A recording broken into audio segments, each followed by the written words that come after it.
अमराई गांव का नाम सुनते ही आंखों के सामने हरियाली की एक तस्वीर उभरती थी। गांव के चारों ओर फैले बगीचे इसकी शान थे। मई का महीना था जब गर्मी अपनी चरम सीमा पर थी, लेकिन हवा में एक उमस खुली थी जो बारिश की आहट दे रही थी। सूरज की किरणें जब सुबह सुबह आम के पेड़ों की पत्तियों से छनकर जमीन पर पड़ती तो लगता जैसे प्रकृति ने सोने की चादर बिछा दी हो। गांव के बीच से बहने वाली छोटी सी नदी, जिसे लोग अमर गंगा कहते थे, अब सूखने की कगार पर थी, लेकिन बगीचे अभी भी लहलहा रहे थे। रमेश इस गांव का एक साधारण किसान था। उसका घर गांव के एक छोर पर था, ठीक उस बगीचे के पास जो उसकी जिंदगी का आधार था। रमेश के लिए उसका बगीचा सिर्फ खेती का साधन नहीं था, बल्कि उसका मंदिर था, उसकी पूजा थी। सुबह होते ही वह अपने 12 साल के बेटे छोटू को साथ लेकर बगीचे में चला जाता। छोटू को आमों से उतना ही प्यार था जितना रमेश को। वह पेड़ों के नीचे दौड़ता, कच्चे आम गिनता और चिल्लाता, बाबा, इस बार तो बाजार में धूम मच जाएगी। अरे छोटू, जल्दी मत कर, आम को पकने दे और मौसम को भी तो देख ले। रमेश को अनुभव था। उसने अपने 30 साल के जीवन में कई बार मौसम की मार देखी थी, कभी सूखा, कभी बेमौसम बारिश। लेकिन इस बार उसे कुछ अलग सा लग रहा था। हवा में एक अजीब सी बेचैनी थी। इतना सोचते सोचते वह घर आ गया। उसने अपनी पत्नी सुशीला से कहा, सुशीला, इस बार मौसम कुछ ठीक नहीं लगता। बादल देखे हैं, काले काले, जैसे कुछ अनहोनी की खबर ला रहे हों। अरे तुम भी ना, हर साल यही कहते हो। भगवान पर भरोसा रखो, सब ठीक होगा। लेकिन रमेश का मन नहीं माना। वह जानता था कि आम का मौसम सिर्फ फल लाने का समय नहीं है, बल्कि एक ऐसा इम्तिहान है जो हर साल उसे प्रकृति के सामने ला खड़ा करता है। अमराई कोई बहुत बड़ा गांव नहीं था। कुल मिलाकर 100-150 घर होंगे, लेकिन यहाँ की खासियत थी कि हर कोई एक दूसरे को जानता था। गांव की पंचायत का मुखिया रामलाल था, जो उम्र में तो बूढ़ा था, लेकिन जोश में अभी भी जवान। रामलाल का मानना था कि गांव की खुशहाली आम के बगीचों में बसती है। वह अक्सर गांव वालों को इकट्ठा करके कहता, देखो, ये आम हमारे गांव का गहना है, इन्हें संभालो तो जिंदगी संभल जाएगी। गांव में एक बूढ़ी दादी भी थीं, जिन्हें सब अम्मा कहते थे। अम्मा की उम्र कोई नहीं जानता था, लेकिन उनकी कहानियां गांव के हर बच्चे को रट थीं। अम्मा कहती थीं, जब मैं छोटी थी तब भी एक बार ऐसा तूफान आया था, सारे बगीचे उजड़ गए थे, लेकिन गांव ने हार नहीं मानी, मेहनत की और अगले साल बगीचे फिर लहलहा उठे। छोटू को अम्मा की कहानियां बहुत पसंद थीं। वह अक्सर उनके पास बैठता और पूछता, अम्मा, तूफान इतना बुरा क्यों होता है? बेटा, तूफान बुरा नहीं होता, वह तो प्रकृति का तरीका है हमें सिखाने का। जो टूट जाता है उसे फिर से बनाना पड़ता है, और जो बनता है वह पहले से ज्यादा मजबूत होता है। एक दिन दोपहर में रमेश अपने बगीचे में था जब आसमान में बादल घिरने लगे। हवा तेज हो चली थी और पेड़ों की पत्तियां सरसराने लगीं। गांव के कुत्ते भौंकने लगे और पक्षी अपने घोंसलों में छिप गए। रमेश ने छोटू को आवाज दी, छोटू, घर चल, लगता है बारिश आने वाली है। शाम तक गांव में खबर फैल गई कि रात को भयंकर तूफान आने वाला है। रामलाल ने पंचायत भवन में सबको बुलाया और कहा, सब लोग अपने अपने घर संभाल लो, खिड़कियां बंद करो, सामान अंदर रखो, और हाँ, बगीचों की चिंता मत करो, जो होगा उसे बाद में देख लेंगे। रमेश का मन बेचैन था। उसने सुशीला से कहा, मैं बगीचे में जाकर कुछ टहनियों को रस्सी से बांध दूं, शायद कुछ बच जाए। रमेश, जान से बढ़कर कुछ नहीं, रहने दे। लेकिन रमेश नहीं माना। वह रात होने से पहले बगीचे गया और जितना हो सका पेड़ों को सहारा देने की कोशिश की। उसने कुछ पेड़ों के नीचे मिट्टी का ढेर लगाया ताकि उनकी जड़ें मजबूत रहें। लेकिन वह जानता था कि यह सब तूफान के सामने नाकाफी है। वापस घर लौटते वक्त उसने अम्मा को देखा, जो अपने झोपड़े के बाहर बैठी थीं। अम्मा ने उसे देखकर कहा, रमेश, चिंता मत कर, जो होगा अच्छा ही होगा। रमेश ने सिर्फ सिर हिलाया और घर की ओर बढ़ गया, लेकिन अम्मा की बातें उसके दिमाग में गूंज रही थीं। रात 9 बजे के आसपास तूफान ने दस्तक दी। हवा ऐसी चल रही थी मानो आसमान फट गया हो। पेड़ झुक रहे थे, टहनियां टूट रही थीं और बारिश इतनी तेज थी कि कुछ दिखाई ही नहीं देता था। रमेश अपने घर की खिड़की से बाहर देख रहा था, लेकिन अंधेरा और बारिश का पानी सब कुछ धुंधला कर रहा था। छोटू डर के मारे सुशीला के बगल में सो गया। सुशीला बुदबुदा रही थी, हे भगवान, सब ठीक कर देना। रमेश का दिल बार बार कह रहा था, मेरा बगीचा, मेरे आम। वह जानता था कि इस तूफान में कुछ तो टूटेगा, लेकिन कितना, यह सोचकर ही उसका दिल बैठ रहा था। रात भर तूफान का कहर चलता रहा। कभी हवा की आवाज, कभी पेड़ों के गिरने की आवाज और कभी बारिश की रफ्तार, सब कुछ मिलकर एक डरावना माहौल बना रहे थे। गांव के बाकी लोग भी अपने अपने घरों में दुबके थे। रामलाल अपने घर की छत पर चढ़कर यह देखने की कोशिश कर रहा था कि गांव का हाल क्या है, लेकिन बारिश ने उसे भी नीचे उतरने पर मजबूर कर दिया। अम्मा अपने झोपड़े में बैठी थीं और उनकी आंखें बंद थीं, जैसे वह तूफान से नहीं बल्कि अपने पुराने दिनों से बात कर रही हो। बाबा, क्या हमारा बगीचा बच जाएगा? बेटा, कोशिश तो पूरी की है, अब जो होगा उसे स्वीकार करना पड़ेगा। लेकिन उसके शब्दों में वह आत्मविश्वास नहीं था जो छोटू को चाहिए था।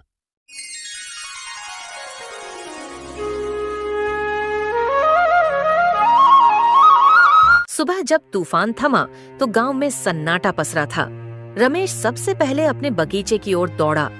रास्ते में गिरी हुई टहनियां, उखड़े हुए पेड़ और बिखरे हुए आम देखकर उसका दिल और भारी हो गया। जब वह अपने बगीचे में पहुंचा तो जो देखा उसे उसकी आंखें भर आईं। आधे से ज्यादा पेड़ों की टहनियां टूट चुकी थीं और जमीन पर कच्चे आम बिखरे पड़े थे। जो पेड़ बचे थे उन पर भी अब गिनती के ही फल लटक रहे थे। रमेश वहीं बैठ गया। सुशीला और छोटू भी पीछे पीछे आए। छोटू ने अपने पिता को उदास देखकर कहा, बाबा, रो मत, हम फिर से मेहनत करेंगे। लेकिन रमेश का मन टूट चुका था। उसने सोचा, यह तो मेरी जिंदगी का सवाल है, बगीचा गया तो सब कुछ गया। गांव के बाकी लोग भी अपने अपने बगीचों का मुआयना करने निकले थे। हर तरफ निराशा का आलम था।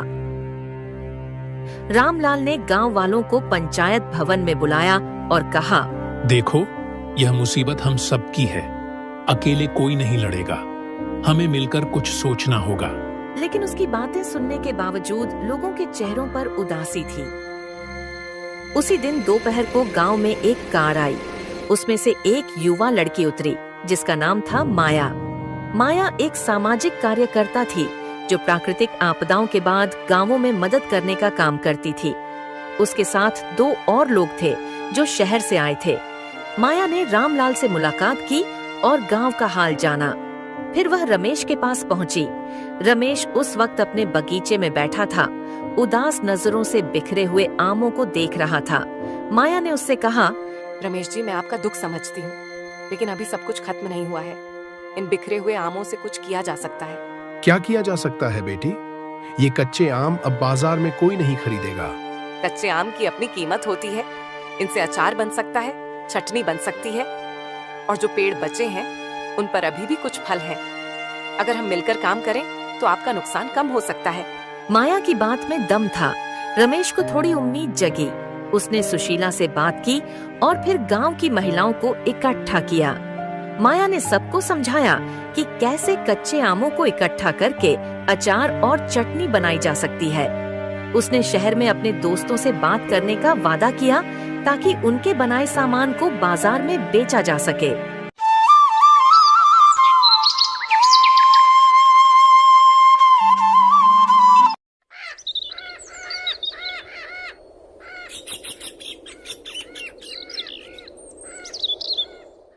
अगले दिन से गांव में एक नई हलचल शुरू हो गई। महिलाएं सुबह सुबह बगीचों में जाकर कच्चे आम बीनने लगीं। बच्चे भी मदद के लिए आगे आए। कोई आम बीनता, कोई उन्हें धोता, तो कोई मसाले तैयार करता। रमेश ने अपने घर को अचार बनाने का केंद्र बना लिया। सुशीला और गांव की दूसरी महिलाएं दिन रात मेहनत करने लगीं। शुरुआत में कुछ दिक्कतें आईं। मसालों की कमी हो गई तो माया ने शहर से मंगवाए। डिब्बों की जरूरत पड़ी तो रामलाल ने पास के कस्बे से इंतजाम किया। लेकिन सबसे बड़ी चुनौती थी बाजार तक पहुंचना। गांव की सड़कें तूफान की वजह से खराब हो चुकी थीं और शहर तक माल ले जाना आसान नहीं था। माया ने अपने दोस्तों की मदद से एक छोटा सा ट्रक मंगवाया और पहली खेप शहर भेजी गई। शहर में माया के दोस्तों ने अचार और चटनी को दुकानों में बेचना शुरू किया। शुरुआत में बिक्री धीमी थी, लेकिन जल्दी ही लोगों को स्वाद पसंद आने लगा। एक हफ्ते के अंदर ऑर्डर आने शुरू हो गए। रमेश को जब पहली बार पैसे मिले तो उसकी आंखें भर आईं। उसने माया से कहा, बेटी, तुमने मेरा घर बचा लिया। जैसे जैसे दिन बीतते गए, गांव में एक नई ऊर्जा आ गई। अचार और चटनी का कारोबार बढ़ता गया और गांव वालों ने इसे अपना लिया। रामलाल ने सुझाव दिया कि गांव में एक छोटा सा गोदाम बनाया जाए ताकि सामान को स्टोर किया जा सके। माया ने कुछ और सामाजिक संगठनों से संपर्क किया और गांव को और मदद मिलने लगी। रमेश का बगीचा भले ही पूरी तरह ठीक नहीं हुआ था, लेकिन उसकी मेहनत रंग ला रही थी। छोटू अब स्कूल जाने के बाद सीधे अचार बनाने में मदद करने लगता। वह कहता, बाबा, मैं बड़ा होकर ऐसा ही काम करूंगा। तूफान आएगा तो हम डरेंगे नहीं। माया ने गांव में कुछ और समय बिताया।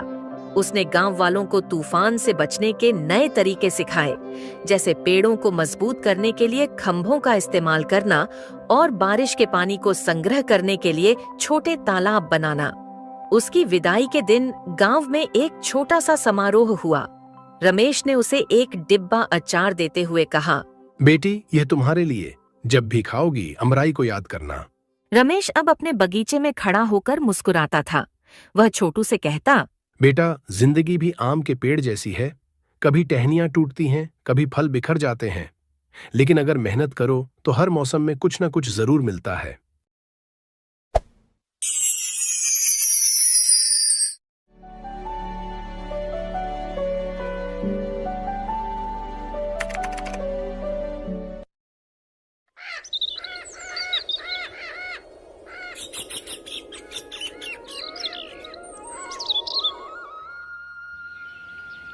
शीतल नगर नाम का एक छोटा सा गांव था।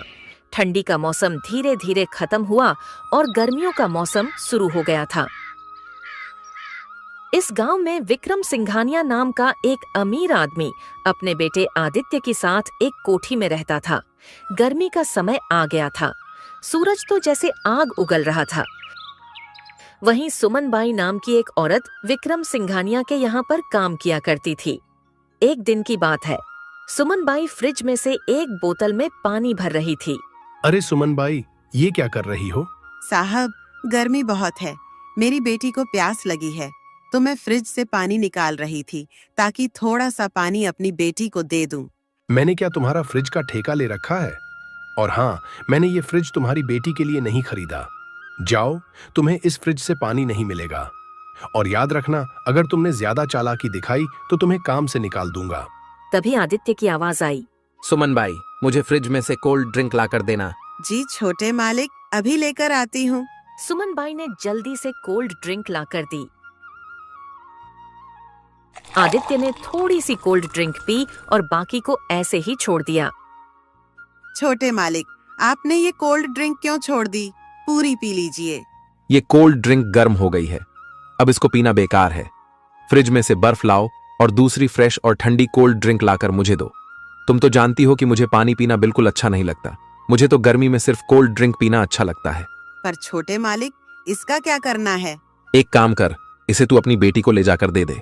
जब सुमन बाई ने वो कोल्ड ड्रिंक अपनी बेटी पूजा को दी तो वो बहुत खुश हुई। माँ, आप यहाँ कोल्ड ड्रिंक मेरे लिए लाई हो? हाँ बेटी, तू पी ले, मैं यहाँ कोल्ड ड्रिंक तेरे लिए लाई हूँ।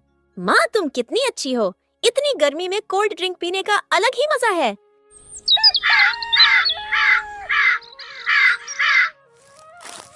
एक दिन सुमन बाई अपनी बेटी को अपने साथ लेकर आई। अरे तुम अकेली कम थी क्या, जो इसको भी साथ लेकर आ गई?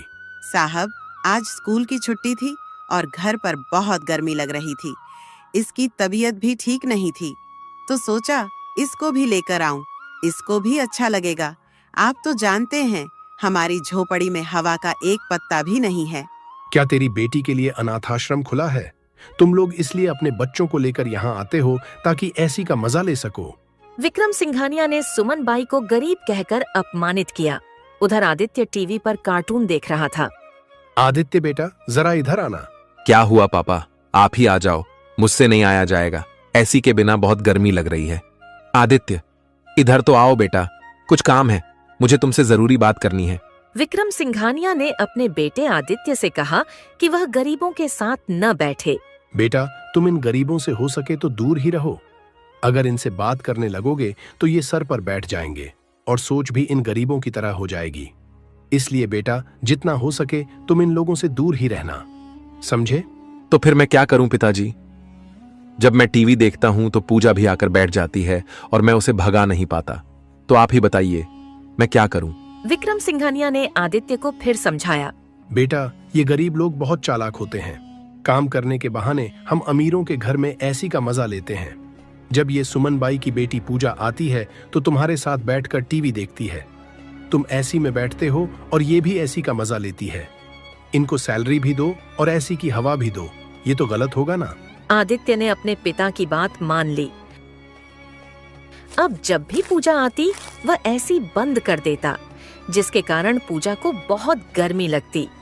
जब उसके घर जाने का समय आता तो बाहर तेज धूप होती। माँ, आज तो बहुत तेज धूप है। मुझसे तो धूप की वजह से चला भी नहीं जा रहा। माँ, थोड़ी देर आराम कर लेते हैं, फिर चलते हैं ना घर। बेटी, थोड़ी दूर बस और चलेंगे। जाकर एक बहुत बड़ा पेड़ है, उसी के नीचे थोड़ी देर आराम कर लेंगे, उसके बाद घर चलेंगे। ठीक है माँ, जैसा आपको ठीक लगे। उधर आदित्य को अपने दोस्त के घर जाना था। वह अपनी ऐसी गाड़ी में चला गया। गर्मी का तो उसे एहसास तक नहीं हुआ। जब सुमन बाई घर जा रही थी तो उसे रास्ते में एक आइसक्रीम वाला मिला। माँ, मुझे आइसक्रीम खानी है, गर्मी बहुत है। एक कप आइसक्रीम खिला दो ना। आइसक्रीम बहुत बेकार चीज होती है, तू घर चल, मैं तुझे मटके के ठंडे ठंडे पानी में सत्तू बनाकर देती हूँ।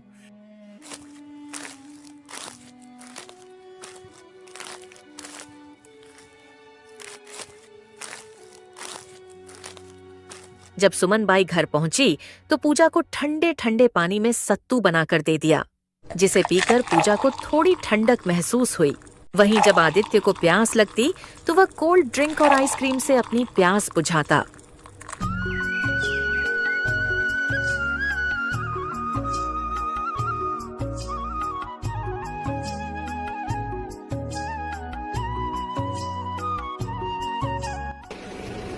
एक दिन विक्रम सिंघानिया अपने बेटे आदित्य के साथ गाड़ी से कहीं जा रहे थे।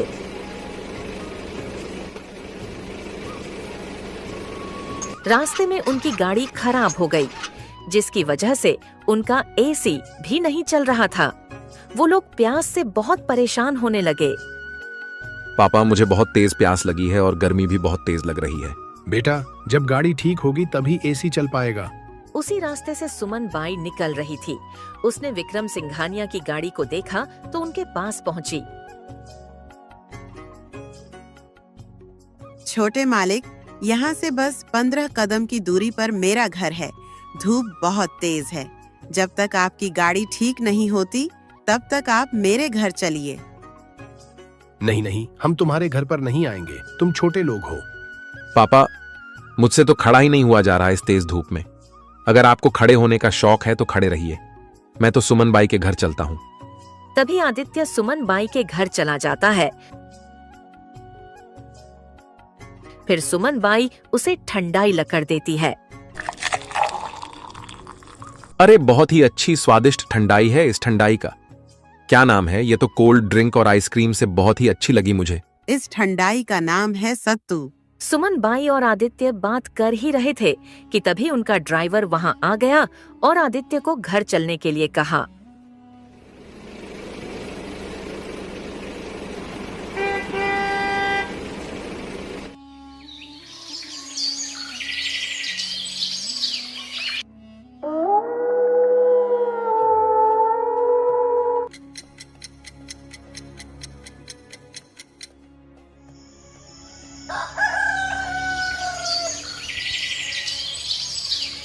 कुछ दिन बाद आदित्य के पेट में अचानक दर्द उठा। वह डॉक्टर के पास गया। क्या हुआ है डॉक्टर साहब? मेरे बेटे को उसके पेट में अचानक दर्द कैसे उठ गया? इसके पेट में इन्फेक्शन हो गया है। अब से इसको फ्रिज की कोई भी चीज नहीं देनी है, पर हल्की ठंडी चीजें देनी है बिना फ्रिज के। विक्रम सिंघानिया अपने बेटे को लेकर घर आया और परेशान होकर बैठ गया।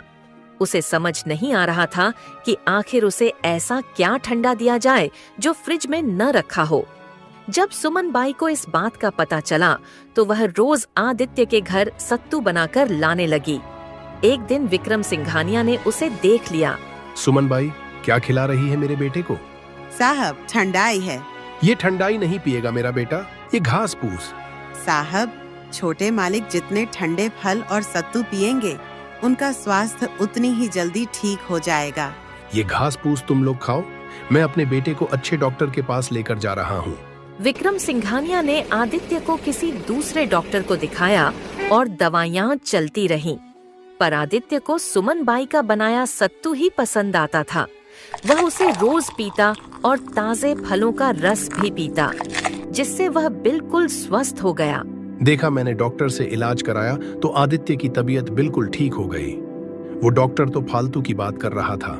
नहीं पिताजी, मेरी तबीयत सुमन बाई की बनाई हुई सत्तू से ठीक हुई है। इसने मुझे रोज ताजे फलों का रस बनाकर दिया। मैंने तो दवाई खाई ही नहीं, सारी दवाइयां पेटी में ही पड़ी हुई हैं। मुझे अब फ्रिज में रखी हुई चीजें पसंद नहीं आती। मुझे तो अब घड़े का पानी बहुत स्वादिष्ट लगता है। तुम किन बातों में पड़ गए? सुमन बाई ने तुम्हें बिगाड़ दिया है। आदित्य, शायद पापा आप भी एक बार ये सत्तू पीकर देखो ना। आप ये महंगी से महंगी कोल्ड ड्रिंक भी ना छोड़ दोगे। ये मेरा अनुभव आपसे कहता है। आदित्य की बात सुनकर विक्रम सिंघानिया ने सत्तू पिया। बेटा, तू तो सच बोल रहा था। ये सत्तू तो सच में बहुत स्वादिष्ट है। विक्रम सिंघानिया ने सुमन बाई से कहा। सुमन बाई, मुझे माफ कर दो। मैंने तुम्हारे ऊपर बहुत अत्याचार किया है, लेकिन फिर भी तुमने हमारे बेटे को अपने बेटे की तरह समझा। बहन सुमन बाई, मुझे माफ कर दो। अनजाने में ही मुझसे बहुत बड़ा अपराध हो गया है। मैं अपनी अमीरी में इतना अंधा हो गया था कि तुम्हारी अपमान मुझे दिखाई नहीं दी। मैंने तुम्हारे साथ बहुत गलत किया। तुम्हें एसी में नहीं बैठने दिया, फ्रिज का ठंडा पानी नहीं पीने दिया। फिर भी तुमने आदित्य की बीमारी में उसकी मदद की, उसे ठीक कर दिया। साहब, हम गरीब लोग हैं, हमें ऐसी की हवा नहीं चाहिए। हम लोग तो होते ही हैं अमीरों की 2-4 बातें सुनने के लिए, और हम लोग तो सादा जीवन जीने वाले लोग हैं। हमारे लिए तो तेज हवा चल जाए वही एसी है, और घड़े का पानी ही हमारे लिए फ्रिज का पानी है। सुमन बाई, तुमने आज हमारी आंखें खोल दी। मुझे समझ में आ गया कि अमीर दिल से बनता है और तुम्हारा दिल बहुत बड़ा है। आज से तुम मेरे घर का एसी कितना भी उपयोग कर लो और कितना भी फ्रिज का पानी पी लो, मैं तुम्हें कभी नहीं रोकूंगा। और हाँ, पूजा को तुम अपने साथ यहाँ पर ला सकती हो। मैं भी उसे अपने बच्चों की तरह प्यार दूंगा। अब से तुम भी हमारी फैमिली की तरह हो। मुझे माफ कर देना सुमन बहन।